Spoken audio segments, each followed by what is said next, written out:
All right, so Bismillah ar-Rahman ar-Rahim and Assalamu alaikum wa rahmatullahi wa barakatuh, everyone. Inshallah, today we're going to be continuing the ayat that we were doing. So let's look into that. هل ينظرون إلا أن تأتيهم الملائكة أو يأتي ربك أو يأتي بعض آيات ربك.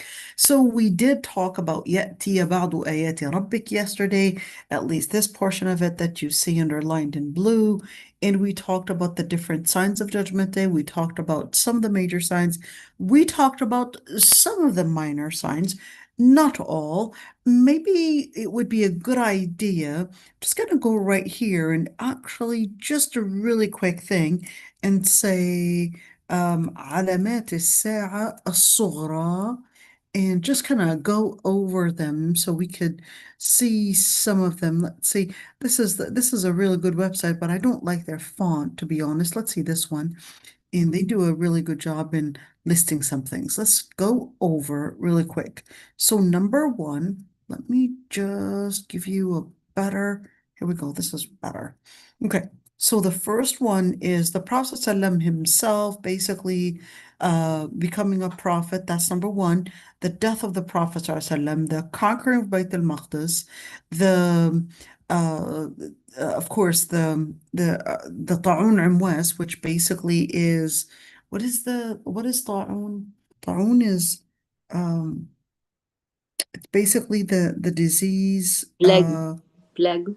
plague. There you go. There you go. Good job. It's basically and Amwas is it's a city near Asqalan. I actually went there. It's a very beautiful city. Very, very beautiful city in Palestine, and you had a large number of Sahaba that were actually buried there.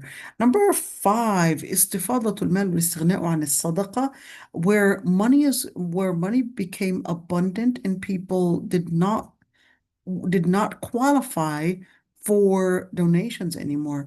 Number six, ظهور الفتن. This one is pretty, I would say, comprehensive, which basically means that the increase in fitan, whether we're speaking about the major fight between the Muslims, such as you're talking about the major fight between the Sahaba in the dispute between Ali ibn Abi Talib and Muawiyah ibn Abi Sufyan. So that was one of them. And you also had many other fitan that came later. So this one is rather too comprehensive to say, well, okay, this is what is referred to with this general word right there. So it's pretty vague. Let's see. ظهور مدعي النبوة. And of course, we had many imposters throughout history that would claim to be prophets or claim to be at least having a direct relationship with Allah subhanahu wa ta'ala, etc. And of course, we see this all the time in different sects. And until the time of today, you will have people that will claim to have a direct relationship with Allah subhanahu wa ta'ala or claim to be prophets or claim to be some saints that have power as prophets. Number eight is the Nar al-Hijaz. And that's been when certainly the fire or the eruption that we talked about yesterday in the area of al-Hijaz, basically the Arabian Peninsula. Number nine is the loss of trust. And of course, like I said, this one is not only in one particular time, but in that when we're speaking about signs of Judgment Day, some of the signs they would come at one point, and then that basically is that point, and that's it, and it doesn't come again. And you have other signs of Judgment Day that will come and they'll continue in that new situation and they don't end. قبض العلم وظهور الجهل, when العلم will be basically risen. When we say ilm, we're not talking about science, we're not talking about biology and different sciences, but we're actually talking about the sciences of Islam, the sciences of Quran, the science that is the ilm that we're actually talking about. So when we speak about ظهور العلم, where ظهور العلم at one point, of course, it was something that was becoming more and more available to people to learn, to educate, etc. So that was basically at one point, but then all of a sudden you started seeing this gradual ending of ilm. And certainly someone else would replace these ulama, right? Someone else would replace these ulama, which basically act as whether it's perhaps maybe storytellers, motivational speakers, probably people that will be effective figures in the society, but actually empty of ilm. And that's why it's a dhuhur al-jahl. So you would have something that would be taken away and something else that would replace it, which is basically ignorance. What is ignorance? So ignorance would be ignorance in learning Islam, in having that foundation to understand basically what Allah subhanahu wa ta'ala wants of us. That's the first thing. What Allah subhanahu wa ta'ala created us for, what Allah subhanahu wa ta'ala wants of us. And number three, how to put Allah subhanahu wa ta'ala's sharia into practice. So when you say ظهور العلم, then in that situation, we're speaking about understanding wahi. We're speaking about understanding wahi in the two sets of it. In one, in its aqidah, in what it entails. In number three, in sharia, in the details of Islamic legislature and what it entails and how to put it into practice. Intisharu zina. The other part is basically zina becoming more prevalent, becoming a practice that is basically normalized. And this is very important to keep in mind because we're speaking about something that people will basically see as a new practice, and it's the new norm, and people will see it as there's nothing wrong with it, basically, and it becomes something that you will see the society in general just taking it as the practice that they will live their life based on. Number 12 is intisharu riba, which basically we know the banking systems.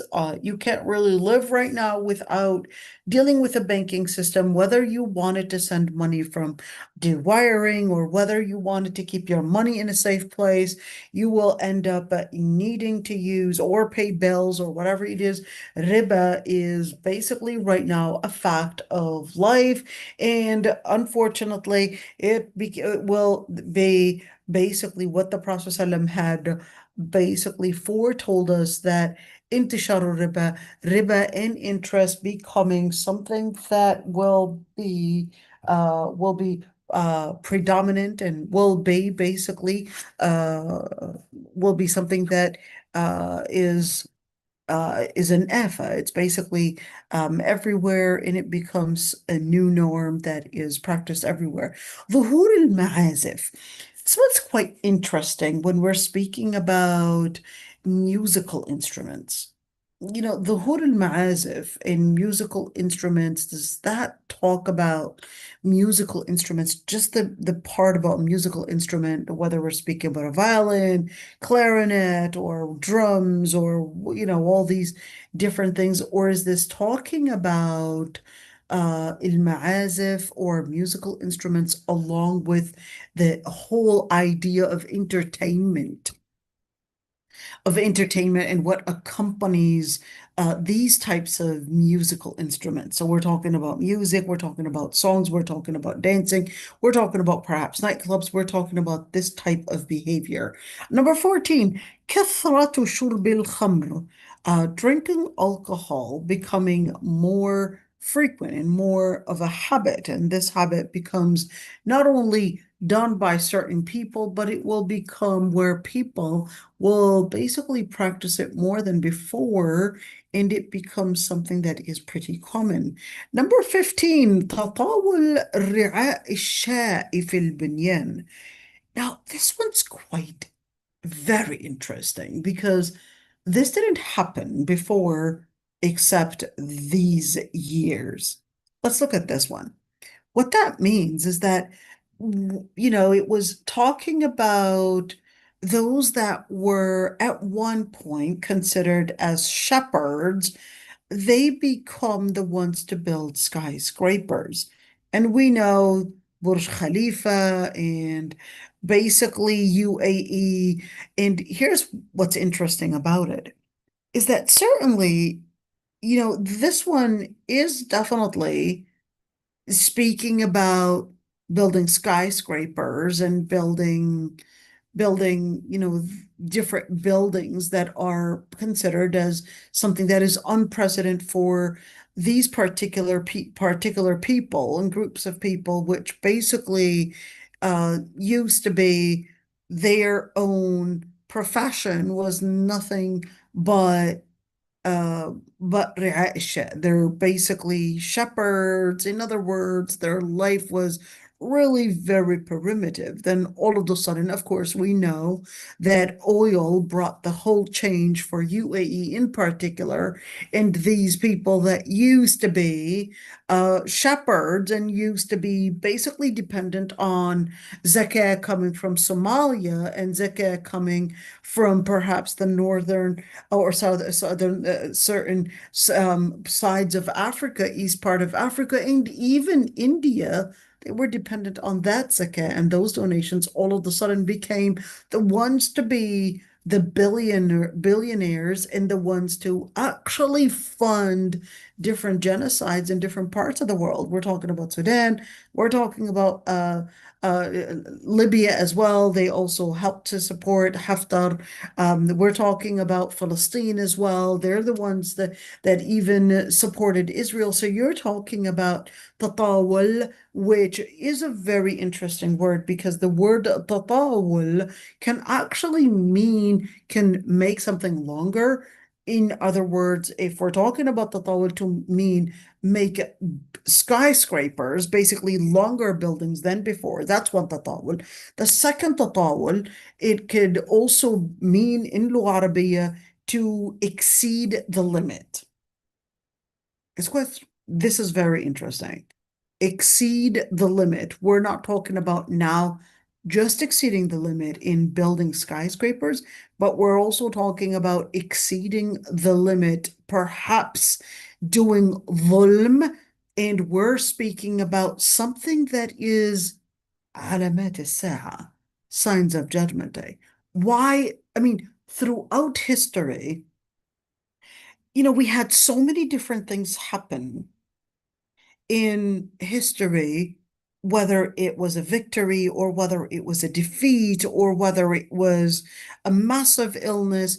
But to mention this particular event or this particular group, that it is going to be something that is significant in the role of history in a change, making a mark and a big significant event, basically making a whole shift in history. And this is letting us know that we are living at a time of a major shift in history. And that's one thing what the Prophet ﷺ was, bringing us into a note that what is happening in that time when these people would have this significant amount of money and significant amount of dhulm and significant amount of effect in the course of history. This is telling us this is unprecedented, and certainly we are right now at a time in history that is shifting somewhere else. Not only because of these people, but we're speaking about a significant time in history when the Prophet ﷺ would tell us, for example, Bi'that al-Nabi, the Prophet ﷺ's death, etc. Those that each and every single one of these is basically marking a significant shift in history. We are in one of those. We're currently in one of those and seeing, of course, you had seeing, well, that started in 1969 or something around there, where UAE and Dubai and all of these different areas, they basically started growing in their power, etc. But right now, it is marking more than just growing in an area that is in a specific geographical area, but right now they had exceeded the limit in their control, in their influence, and in their support for not only Israel, but we're speaking about in for supporting different global powers to work against Islam, to work against Islam. They're funding a new, a new, or new wars. They're funding basically even new organizations to bring about a new interpretation to Islam. They're basically doing something that is global in order to work against any type of the growth of Islam. So yes, definitely, we're seeing a real scary shift in history. Okay, now let's go for the major signs of Judgment Day. So we're looking at 10. We're talked about the Dajjal, the process of Prophet Isa alayhi salam, basically new coming, and Ya'juj and Ma'juj, or Gog and Magog, and ثلاث خسوفات. And we talked about three different destructions. One, and we talked about the word khasf, and we said it can give a general meaning, any kind of a natural disaster. Okay. Or il khasf can also mean a type of an earthquake. So we talked about this one as well. And we said it could be, well, we said that there would be this major natural disaster, one in the east and one in the west and one in the Arabian Peninsula. And we talked about a dukhan, the smoke that basically fills the atmosphere on Earth, the sun rising from the west, and the Debba, and basically that fire that would take people and lead people to their mahshar. Is this the fire that would erupt in Aden, or is this a different fire that would eventually lead people and corner them in one particular group of area, basically in Palestine? That's Ard al-Mahshar. Is that necessarily that, or is this talking about something else?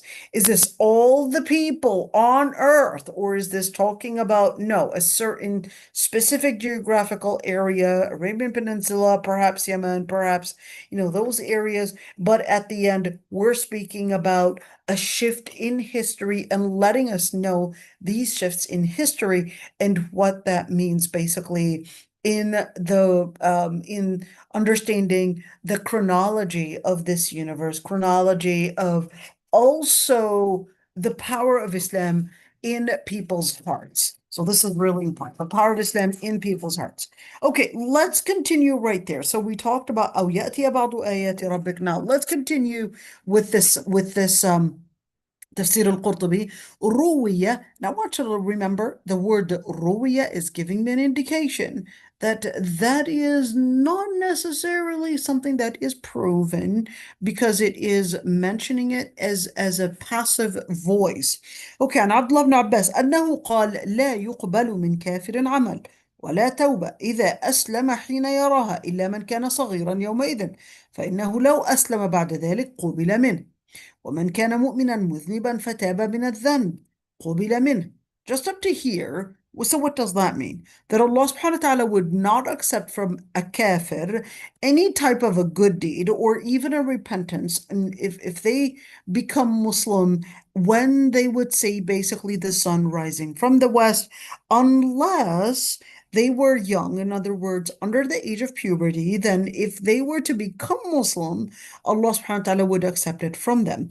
And whoever is mu'min, whoever is a believer, and then fataba min adhanb, and then they would basically repent from a sin, would be accepted from them. But you know what?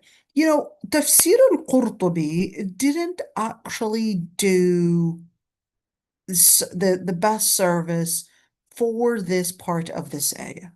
أو يوم يأتي بعض آيات ربك لا ينفع نفسا إيمانها لم تكن آمنت من قبل. If you were to see Tafseer al-Qurtubi, he was talking about Abdullah ibn Umar, let's see, right there, he talked about the number of different ayat, and you could see right there, he went into La Tanfa, went into speaking about the different qira'at in regards to this one, but didn't actually give the tafsir for it. See, it ends right there. Didn't actually give the I guess the proper attention for لا ينفع نفسا إيمانها لم تكن آمنت من قبل. So what I'm gonna do, I'm just gonna mention this hadith, this athar right there, and then going to shift it to تفسير الطاهر ibn Ashur. Let's see. قال عبد الله بن عمر: يبقى الناس بعد طلوع الشمس من مغربها 120 سنة حتى يغرسوا النخل.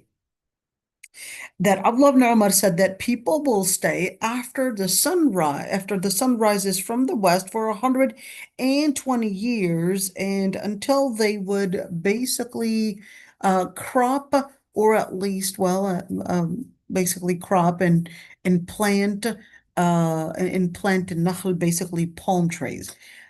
Going after and researching this hadith, ironically, the people that did the tahrir and all of this, they didn't actually review this one. They were supposed to give me, that quote and where it's coming from and tell me whether it's authentic or not, but they didn't.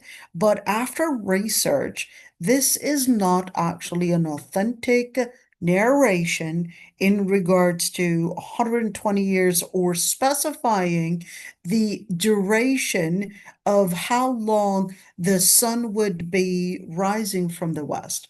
We don't actually have an authentic narration. Certainly, if you are to say Abdullah ibn Umar is saying that, well, that would actually make it marfu', because Abdullah ibn Umar wasn't going to be making this as an opinion of his own, because this involves ghaib.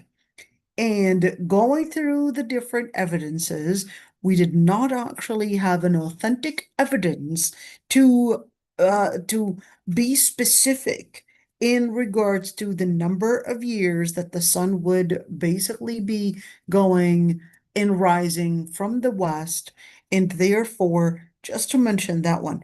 Now going, like I said, this right there, wanted to say in terms of in يوم يأتي بعض آيات ربك لا ينفع نفسا إيمانها لم تكن آمنت من قبل. So we have right there Ibn Umar, Ibn Zubayr, they basically had read it يوم تأتي بعض آيات ربك, not يأتي, but تأتي.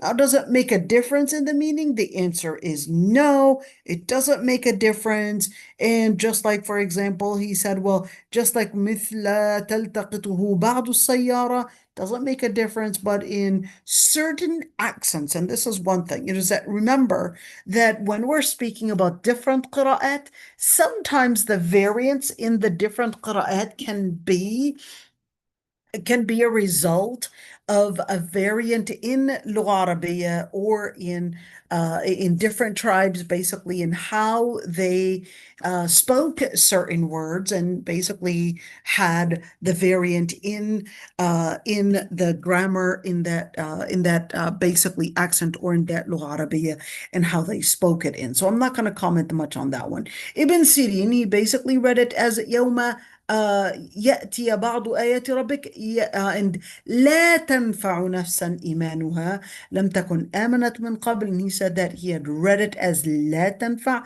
and not لا ينفع, although some scholars actually objected to this variant qira'ah, but at the end is that at the end that, of course, you had some scholars actually did not say anything wrong in that type of qira'ah, and certainly because they said, well, اليوم لا تنفع نفسا. So this is, if you were to say لا تنفع نفسا, since in nafs is feminine, هذه نفس, and هذا إيمان. So this would be masculine and the nafs would be feminine. So if you were to say لا تنفع نفسا, so it's talking about the nafs itself not benefiting. But if you say لا ينفع نفسا إيمانها, the iman itself would not benefit the person.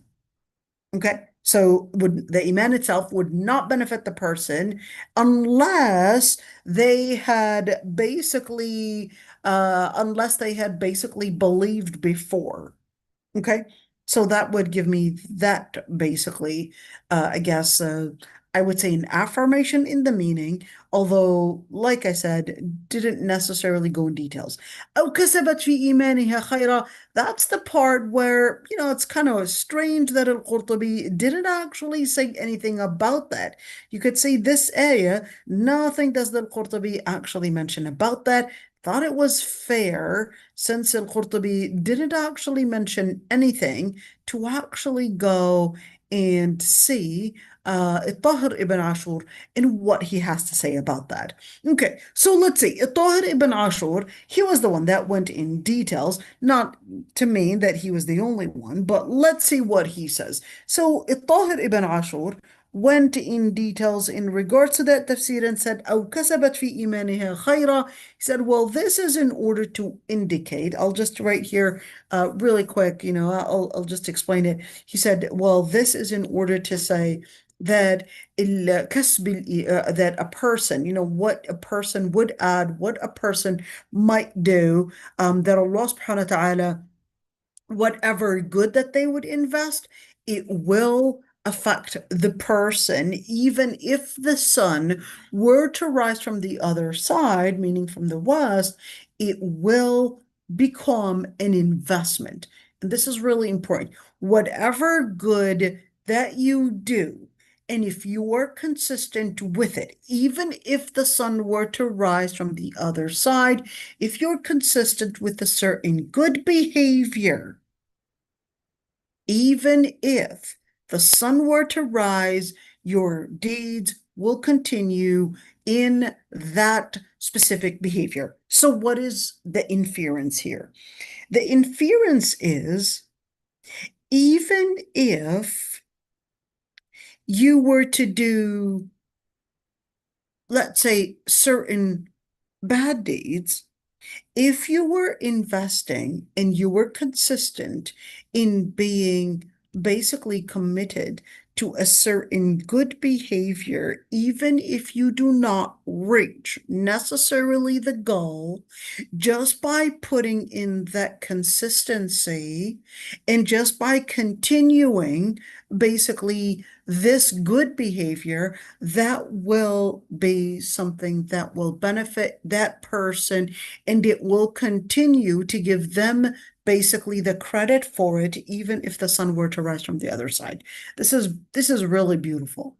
This is extremely beautiful, because when you say أو كسبت في إيمانها خيرا, that means if you were to be consistent in certain good deeds at one point, then that is basically what Allah subhanahu wa ta'ala will make as an exception for you, that it will continue to grow within that pace. Even if the sun were to rise from the other side, it will continue to grow in that pace. This is really similar as an exception. If you were to say إلا أن تأتيهم الملائكة, meaning, for example, death, well, we did talk about death right there, or even Judgment Day. There are certain things that the Prophet ﷺ had talked about. Said إذا مات ابن آدم انقطع عمله إلا من ثلاث. If the son of Adam dies, then their actions would basically be terminated except from three things. And mentioned mentioned ولد صالح يدعو له, a pious son that would, or son or daughter, basically an offspring, that would make a dua for them, or istighfar. Number two, علم ينتفع به الناس, a knowledge that people will benefit from. And number three, basically talking about sadaqah jariyah.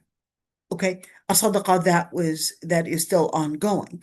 So when you look at that exception to let us know أو كسبت في إيمانها خيرا, even if death were to come to that person, or whether we're speaking about any basically a termination that happened, that there are certain good deeds that can continue to be in the benefit of that person if this person was consistent to it. Let's give an example. Let's say every single day you're watching Tafseer, you're attending the Tafseer class, and then there was basically a day where you got sick, you weren't able to attend the class of Tafseer. Allah subhanahu wa ta'ala will still consider, since you were consistent, let's say for the past who knows how long, that even if you were not capable of giving the dars or attending the dars, you would get the credit as if you had been attending, because you were consistent throughout all this time. And this is that exception. أو كسبت في إيمانها خيرا. If you're consistent with a good deed, okay, if you are determined to continue it, that كسبت في إيمانها خيرا will actually be in your credit, even if the sun were to rise from the west. So continuing on a certain good deed will give you that credit, even if you basically did not have the ability, even if you did not have the ability to basically perhaps maybe due to an illness, or perhaps maybe not have the money to do the more and more donations that you were probably consistent with, or you probably lost your job, but you would have wanted to give that donation, but you lost your job. Allah subhanahu wa ta'ala will consider that as if you had, because you had kasabat fi imanha khayra, that Allah subhanahu wa ta'ala will consider as if you had actually done that deed. Okay, and this is beautiful. Okay, let's see. And here Tahir ibn Ashur, he basically said that this, of course, إدماج في إثناء المقصود لتحذير المؤمنين عن الإعراض عن الأعمال الصالحة, said, well, what this means, when it said, where'd it go? يوم يأتي بعض لا ينفع نفسا إيمانها لم تكن آمنت من قبل. He said, well, because the word لا ينفع نفسا إيمانها, that no soul would benefit from its own faith anymore unless it had believed before. So the believers would not slow down in doing what is good. That's why that exception came in. أو كسبت في إيمانها خيرا. In other words, if you were doing a good deed before, don't stop that good deed. And that's why the Prophet ﷺ had also mentioned in a hadith that even if you were to hear the horn basically of Judgment Day blowing, and you had a fasila, you basically had a small plant that you wanted to plant, okay? Don't let that deter you away from doing what is a good deed, and plant it and let that be a good deed, even if you had seen that the Judgment Day, of course, you're not going to live long enough to basically see the plant, to basically see the plant grow and so forth. So in other words, أو كسبت في إيمانها خيرا, never stop a good deed, even if you basically do not get to see it fruit. Okay, so that's one thing, is that when we're speaking about أو كسبت في إيمانها خيرا, to keep us basically aware, to keep us consistent, to keep us motivated to do what is good, even if things do not look necessarily promising, that would probably get you to the state of you seeing how successful this was. So keep going with the good deed, and that's where Allah subhanahu wa ta'ala is letting us know, even if the sun were to rise from the west, do not stop a good deed whatsoever, and be consistent with it. Okay, let's see. The scholars actually had different inferences coming from this ayah, and you had, let's see, right there, and he said, number one, كسبت في تصديقها. So that's the first one, is that that أو كسبت في إيمانها خيرا. Some scholars actually said that this is regarding كسبت في إيمانها, meaning that they were consistent in faith. They were consistent in faith, in whether we're speaking about in that they had already believed from before, or whether this is talking about consistency in putting in the good deeds. Okay. And of course, certainly this would basically mean that a person basically whatever good deed that they would be doing at the end, that Allah subhanahu wa ta'ala would basically accept it from them. And certainly this can mean that if a person is a believer, that whatever good deeds that they would do, that they would get the reward for it. The second interpretation, that this is actually talking about as a generalized comprehensive statement, that most of that of course at the time, the most important thing that people would benefit from would really kasabat fi imaniha khayra. In other words, well, what would be the most beneficial thing that this person would benefit from is really faith.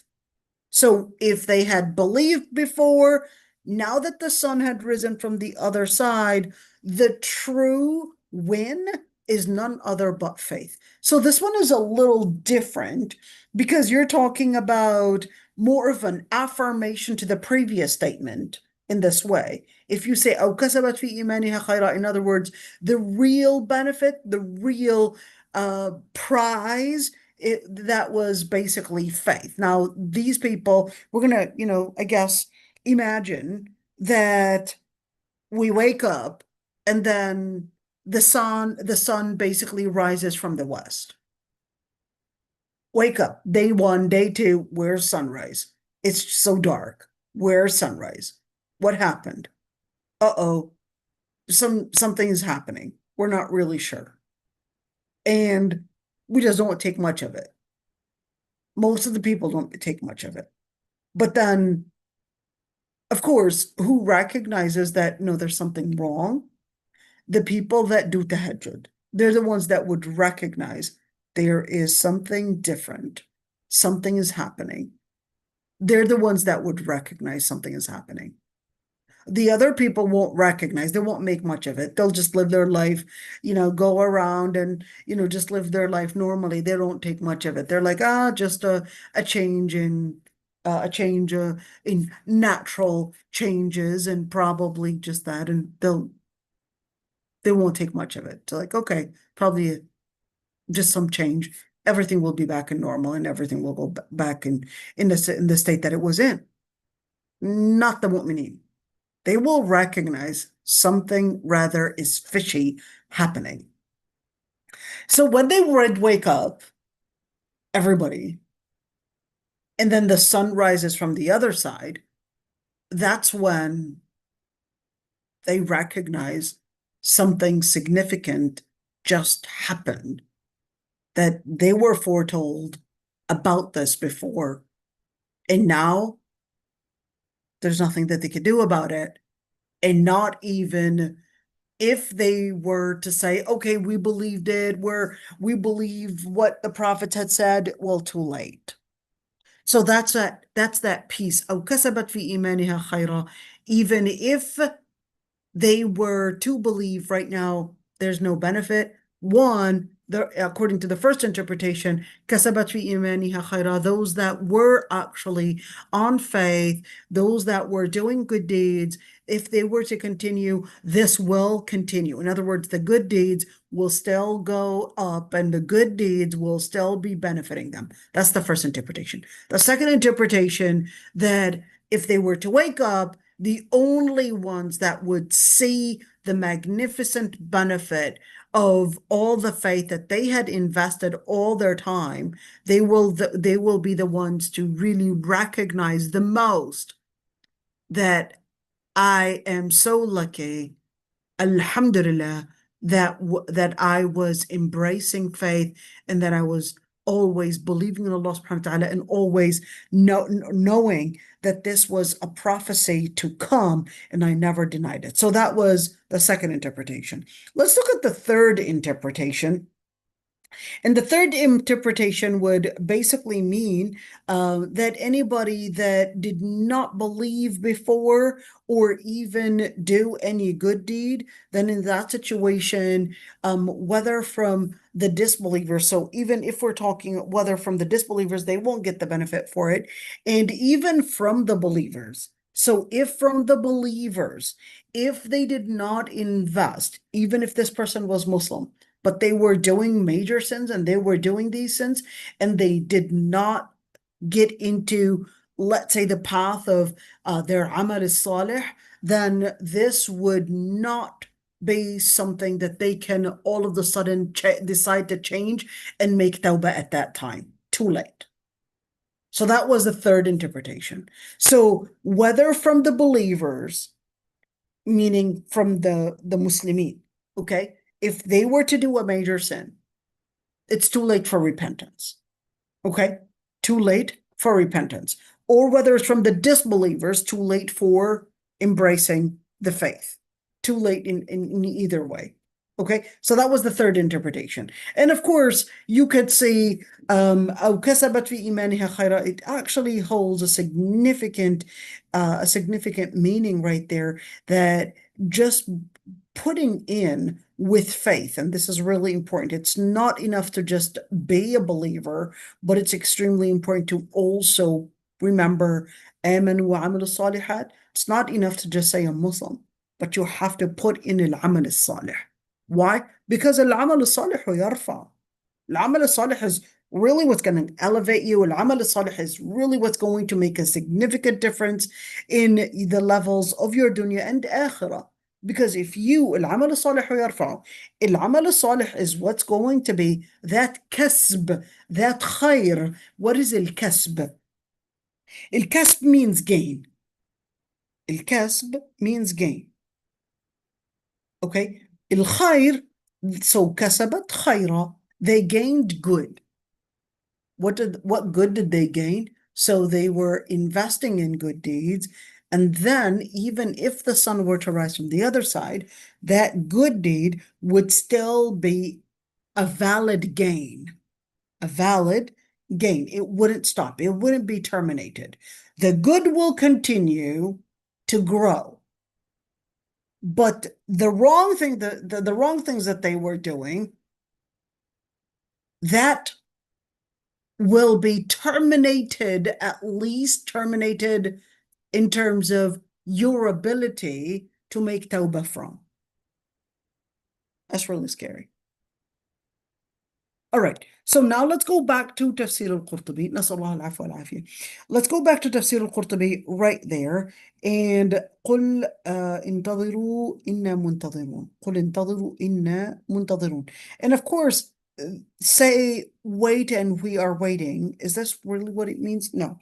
So قل انتظروا إنا منتظرون in لغة عربية, this isn't telling them. This isn't an informative clause.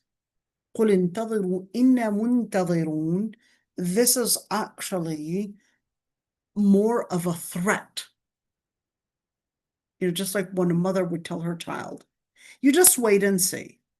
She doesn't mean that wait and see. This is a threat. She's not asking him to wait and see what's going to happen. She's telling him that it's going to be far than what you would expect if you don't do what I tell you. قل انتظروا, wait and see. Or إنا منتظرون, we're just letting it take its course, basically. Take its course. Okay, إن الذين فرقوا دينهم وكانوا شيعا لست منهم في شيء. إنما أمرهم إلى الله ثم ينبئهم بما كانوا يفعلون. Let's see the translations. We're going to do Quran translations right there really quick, right? And we're going to say Quran. Why is it giving me this? Quran translated. Let's see this one. And we're going to go to my favorite website. Remember that one. Favorite website, which is this one.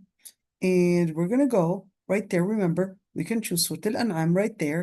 And we're going to do, and they already know what Tafseer I would choose. And then we're going to go to ayah 159. Okay, let's see 159.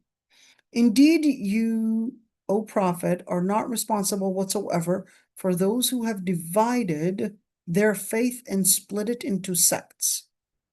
Their judgment rests only with Allah, and He will inform them of what they used to do. Okay. Indeed, those who divided their religion and become sects, you, O Muhammad ﷺ, are not associated with them in anything. Their affair is only left to Allah, then He will inform them about what they used to do. Verily, those who divided their religion and break up into sects, all kinds of religious sects, you, O Prophet, O Muhammad ﷺ, have no concern in them in the least. Their affair is only with Allah. Who then will tell them what they used to do? Who then will tell them? Okay, that's a different one. Okay, let's see. Surely you have nothing to do with those who have made divisions in their religion and become factions. Their matter is with Allah, and He will indeed tell them in what they have been doing. As for those who divide their religion and break up into sects, okay, thou hast no part in them in the least. Their affair is with Allah. He will in the end tell them the truth of what they did. To be honest, again, I think I choose Maududi again.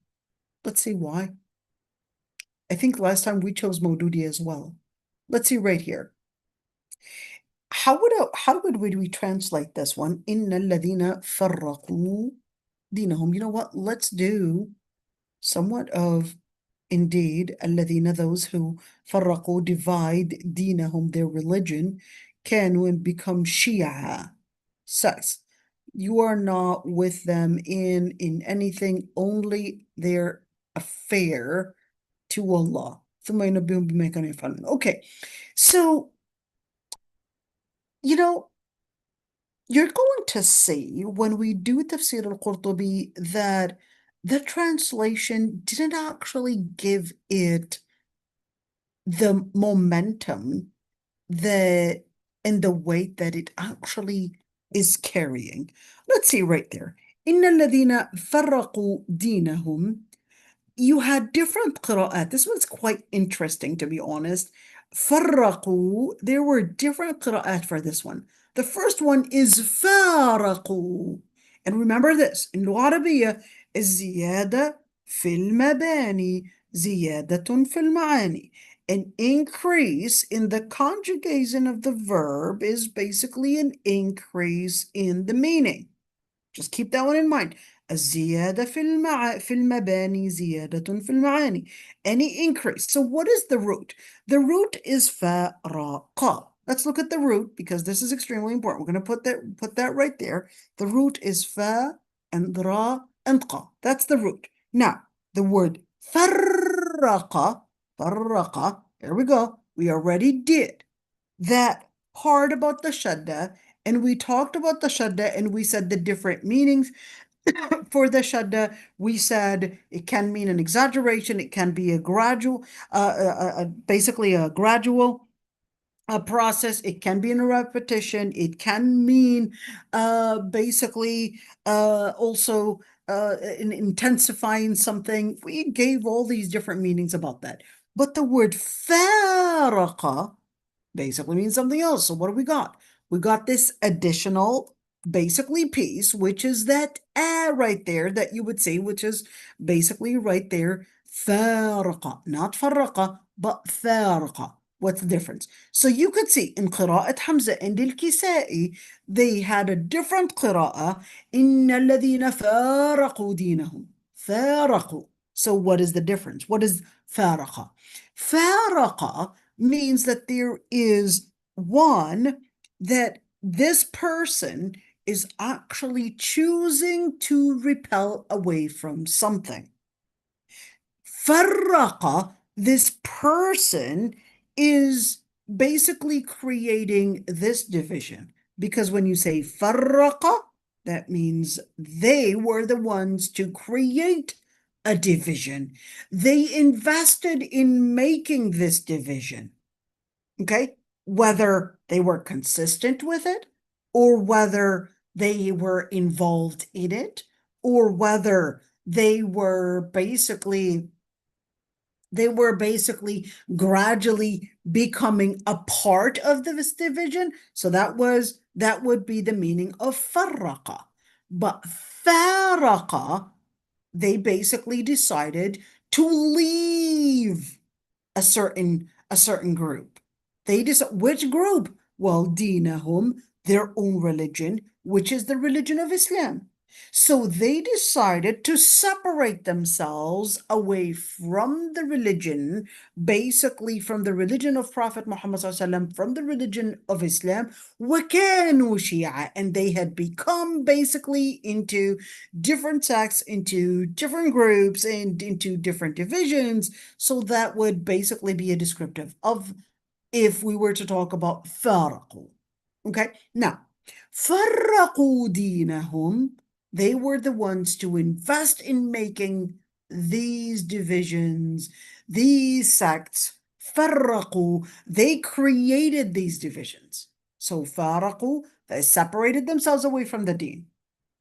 فَرَّقُوا, they invested in making these divisions. Okay, so let's continue right there. And قراءة Ali ibn Abi Talib as well, you could see it's more than two قراء, more than Hamza and al-Kisai, but it's also Ali ibn Abi Talib, basically من المفارقة والفراق. They said, well, the فارقوا, they basically had departed, separated themselves away from the deed and basically left it. That's why Ali ibn Abi Talib used to say, Wallahi ma farraquhu walakin faraqu.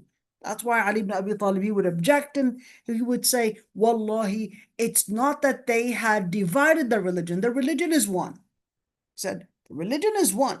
The religion is really what Allah subhanahu wa ta'ala had delivered, and they did not separate the religion. The religion itself is one. So what did they do? Well, they left their religion. They had chosen to leave faith. They had chosen to depart basically the path of Allah subhanahu wa ta'ala. Let's see, the majority of the Qur'an, they said, they recited it as, except the Nakha'i, basically recited it as farraqu dinahum, and the ones that read it as faraqu dinahum. It's quite interesting. So we have three different qira'at. Faraqu, farraqu, and faraqu. Faraqu dinahum, farraqu dinahum, faraqu dinahum. Let's see with the qira'ah, faraqu dinahum. In other words, they believed in some of it, and then they basically denied some. She believes in Islam, but then she's not sure about hijab. She believes in Islam and the details of Islam, but when it came to polygamy, she said she's not comfortable and feels that that's oppressive on women. That's faraqu dinahum. She believed in some and basically denied others. She believed in Islam, but then felt, I'm not sure Islam was fair to women, and basically right there, that's kafaru bi ba'd. Doesn't believe that that this particular thing about the religion is making sense or whatever it is. That's farqu dinahum. Now, is this related to the believers, meaning the Muslims themselves? Or is this related to others? Who's actually kanu Shia? Now, the first opinion, they basically said, well, this is involving the Jews and the Christians, that they were the ones, this is referring to the Jews and the Christians, they were the ones that actually had different sects, as in the hadith or the ayat. Let's see the ayah. وَمَا تَفَرَّقَ الَّذِينَ أُوتُوا الْكِتَابَ إِلَّا مِنْ بَعْدِ مَا جَاءَتْهُمُ الْبَيِّنَةُ. We know that in Surah al-Bayyinah. And Allah subhanahu wa ta'ala says, and the ones that had the book, they had basically gone into division after they had received basically the clarification or al-Bayyinah, to refer to the revelation. All right. يريدون أن يفرقوا بين الله ورسله. They want to separate between Allah subhanahu wa ta'ala and what the prophets had basically come with. In other words, they wanted to say that the revelations the revelations that the prophets had come with, that they're not coming from Allah subhanahu wa ta'ala. That's يريدون أن يفرقوا بين الله ورسله. Let's see, the other interpretation, they said, well, this is actually involving the polytheists themselves, meaning the mushrikeen themselves, the pagan Arab there, because some of them would worship the idols and others would worship angels, which they thought were the daughters of God. Let's see, majority of the scholars, they said, al-ayah ammatun fi jami' al-kuffar. You could say that other scholars of Tafseer, they said, well, this is inclusive to all the disbelievers and every single person that had innovated what Allah subhanahu wa ta'ala did not order as part of the deen. And this is interesting because you could say that al-Qurtubi wanted to actually say that that's the opinion that he basically considers as the preponderant. How did we get there? So you could say that al-Qurtubi is now listing the evidences to support this interpretation. And he said, well, Abu Hurairah narrated upon the Prophet ﷺ, إِنَّ الَّذِينَ فَرَّقُوا دِينَهُمْ, and he said that those were actually the people of al-bid'ah wa-shubuhat, that those are the people of bid'ah, those are the people of innovation and basically misconceptions, as shubuhat. And they're the people that are deviant from this nation. Okay, let's see right there. When you see the different hadith, and certainly the Prophet ﷺ had actually spoken about those that would كل بدعة ضلالة وكل ضلالة في النار. كل بدعة ضلالة. Every single innovation is a deviation, and every single deviation leads its person to hellfire. And let's see right there. Sayyid Umar ibn al-Khattab, and hold on, hold on. عن شابي عن شريح عن عمر بن الخطاب أن الرسول صلى الله عليه وسلم قال لعائشة. Umar ibn al-Khattab had basically narrated that the Prophet ﷺ told the Sayyida Aisha, إن الذين فارقوا دينهم وكانوا شيعا إنما هم أصحاب البدع وأصحاب الأهواء وأصحاب الضلالة من هذه الأمة يا عائشة، إن لكل صاحب ذنب توبة غير أصحاب البدع وأصحاب الأهواء ليس لهم توبة وأنا بريء منهم وهم منا براء. Let's see right there, Abu Nu'aym في الحلية, and you could see that Ibn Kathir narrated it also in his tafsir, and he said gharib, called it gharib, meaning that this was a very rare narration that he said, I don't have any evidence that this is marfu'a. لا يصح رفعه. What does لا يصح رفعه means?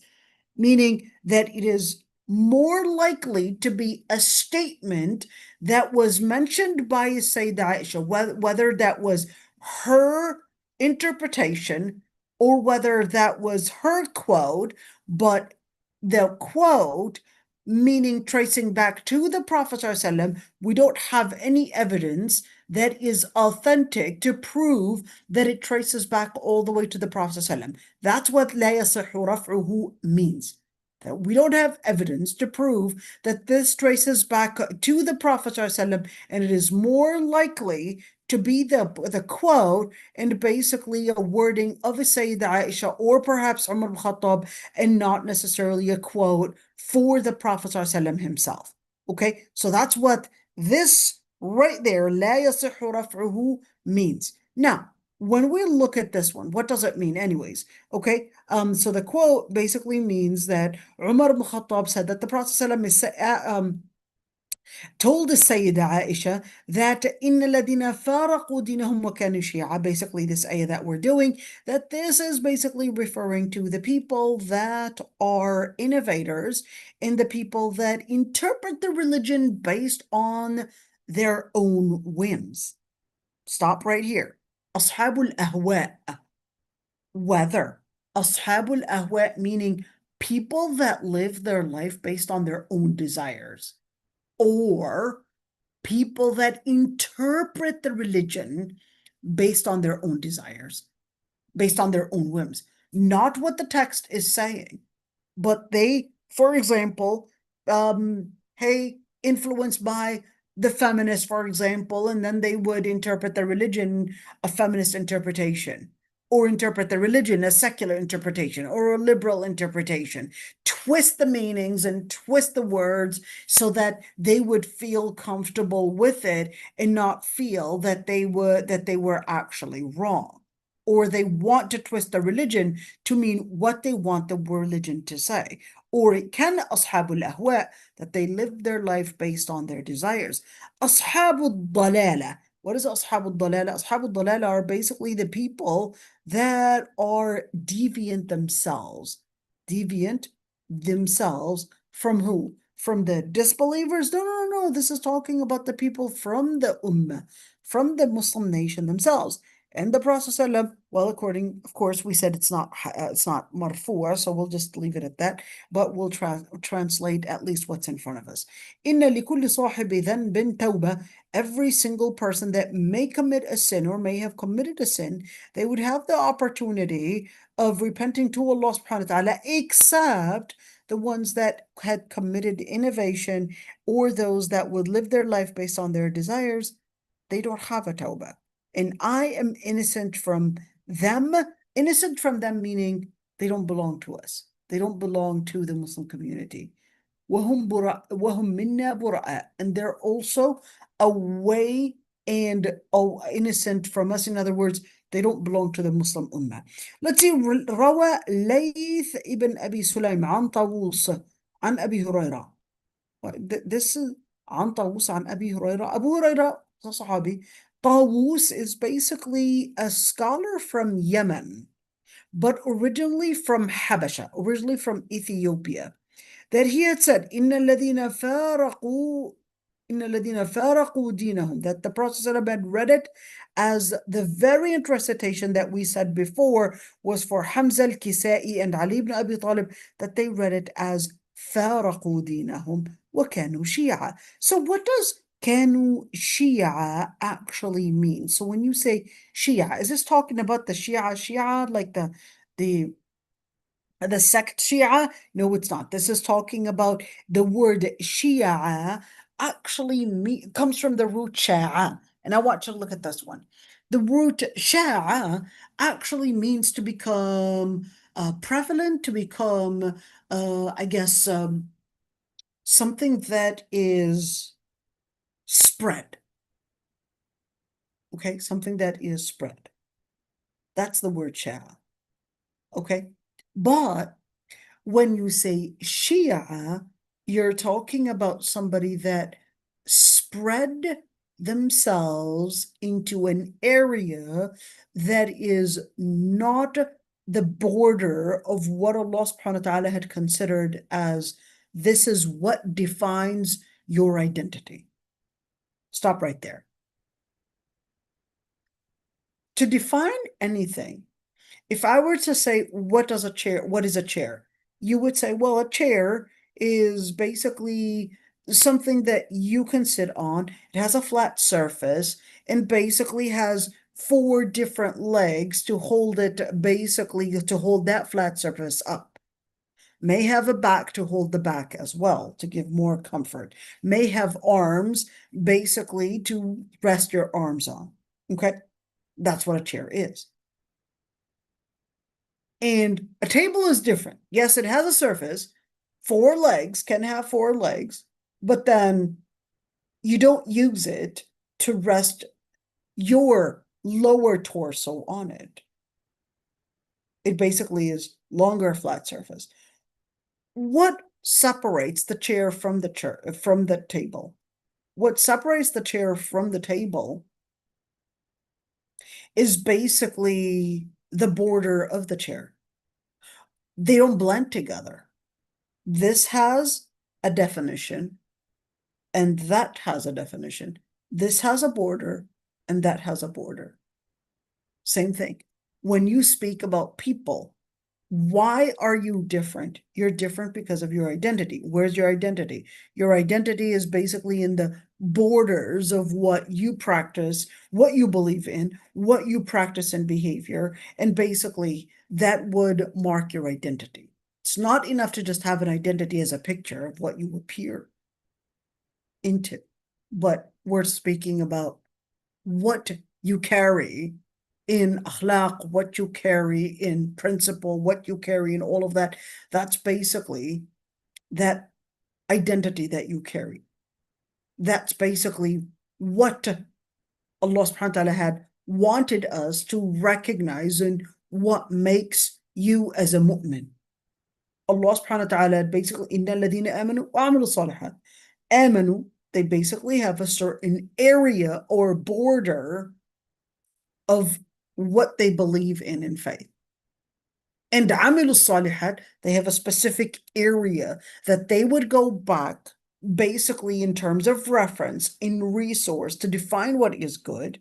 And then they act based and upon those resources to let them know where the border begins and where it ends and what it means to be a person of faith or what it means to basically do what is righteous. Okay, so now we basically have these borders. Now, when you see the word Shia, did they stay within the borders of Allah subhanahu wa ta'ala? No, they didn't. They spread themselves outside of the border. They spread themselves outside of that border that Allah subhanahu wa ta'ala had basically put as this is what marks a Muslim identity. This is what marks an identity that Allah subhanahu wa ta'ala approves to basically be a Muslim, to basically a candidate to make it to Jannah.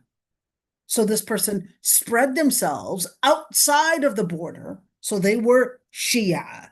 They were different groups. They were different cults. They were different sects. They were different people. Why? Because they spread outside of the border that Allah subhanahu wa ta'ala had marked that is the border, what defines and what makes a Muslim or what makes a candidate for Jannah look like.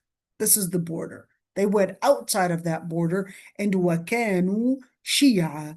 Allah subhanahu wa ta'ala says, لَسْتَ مِنْهُمْ فِي شَيْءٍ. You have nothing to do with them. And therefore Allah subhanahu wa ta'ala is innocent of them. And it's exactly like what the Prophet ﷺ had said, مَنْ غَشَّنَا فَلَيْسَ مِنَّا. Whoever cheated on us, then they're not part of us. So لَسْتَ مِنْهُمْ فِي شَيْءٍ. You're not part of them. They're not part of you. And therefore they're basically outside of the perimeter, outside of the borders of what Allah subhanahu wa ta'ala had considered as an approved perimeter to basically enter Jannah. So what do we do with these people? Well, لَسْتَ مِنْ عِقَابِهِمْ فِي شَيْءٍ. You're not going to be responsible, accountable, or even be the person to punish them. إِنَّمَا أَمْرُهُمْ إِلَى اللَّهِ. At the end, their matter is basically to Allah subhanahu wa ta'ala. In other words, He will be the ones to hold them accountable. تَعْزِيَةً لِلنَّبِي. This is going to be basically in support for the Prophet ﷺ, and therefore let us know مَنْ جَاءَ بِالْحَسَنَةِ فَلَهُ عَشْرُ أَمْثَالِهَا. Whoever comes with a good deed, then that will be multiplied to basically 10 deeds. ومن جاء بالسيئة فلا يجزى إلا مثلها وهم لا يظلمون. And whoever comes with a bad deed, they would only get the equivalent accountability basically for that bad deed, and they would not be held accountable. I'm going to stop at this ayah. Sorry, but I'm getting tired. I'm going to stop at this ayah. So inshallah, we will continue tomorrow with this beautiful ayah. من جاء بالحسنة فله عشر أمثالها ومن جاء بالسيئة فلا يجزى إلا مثلها وهم لا يظلمون. See you tomorrow, inshallah. And you could see beautiful right there. So this is it. You can see we just have this much, inshallah. And we'll see you tomorrow. And subhanakallah wa bihamdik, nastaghfiruka wa natubu ilayk, nashhadu an la ilaha illa ant. And if there are any questions, I'd be happy to hear it, inshallah.